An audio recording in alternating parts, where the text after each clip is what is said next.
I mean, I think you identified a key challenge that we're going to have, which is the labor challenge. I mean, this is the number one thing that I think about. This is what I get up in the morning, try to think about. As we scale our advisory business and our investment business, and where's the talent that's going to fill that role? And it's a dual role, right? It's people that understand the commercial value and viability on the one hand, which we've trained a lot of people to do. And it's people that understand sustainability value and have had those experiences in the field with communities and those relationships that understand context on the other, which we've trained a lot of as well. But the thing is, we've trained them in different places.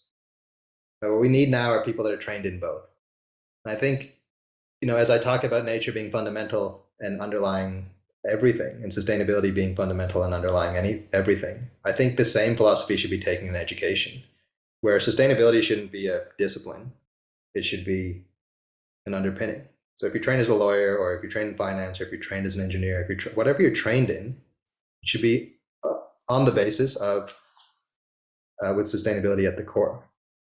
Just like our economy depends on nature at its core, so too should all of our activities and productive activities and economic generating activities and the labor force of the future have an underpinning of understanding what sustainability means. Just out of interest, if you think back on your academic experience, was any of it related and helpful in the path that you've taken, both in conservation and now in impact finance, or did you have to learn everything on the professional path? This is a great example of dumb luck, right? So I think it wasn't on purpose that it was there, Laurie. I would say that the first moment I had was that same class I was sitting in where the PhD student came in. My professor was Amanda Vincent, the world's leading expert on seahorses. And she was the first person that indicated to me that not going to grad school was an option if you wanted to be in conservation. Everybody else in that university in the ecology program, the progression was to go into academia.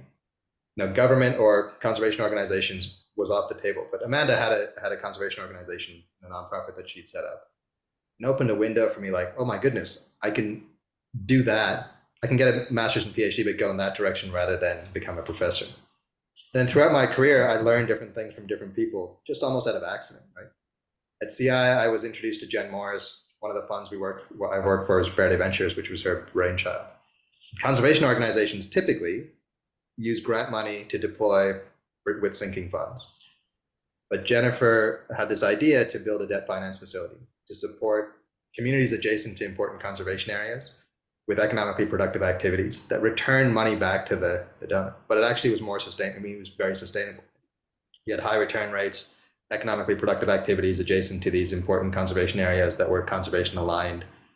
And that opened my eyes to this notion, well, nonprofits can do more than just give money away. We can have cycling money, and then we can make it last longer. We can do other things with it. And then we had a relationship and a partnership with UCLA and the Anderson School. And just out of dumb luck, I happened to be living in LA at the time because my wife was doing her PhD at USC. I know that their arch nemesis use UCLA and USC. But because I was out in LA, I was able to manage that relationship. And I'd sit at Anderson School and just absorb and think about, it was like an MBA by osmosis. I had a great mentor that's still a mentor to me to this day. He was in marketing, but there's finance. I had all these messages that I was able to draw from and learn from and say, well, if this works with debt finance with Verde Ventures, are there other ways that we can use kind of these business tools and finance tools to cycle that money or make more money or drive more contribution? So it wasn't on purpose, but it just kind of happened along the way. Mm-hmm.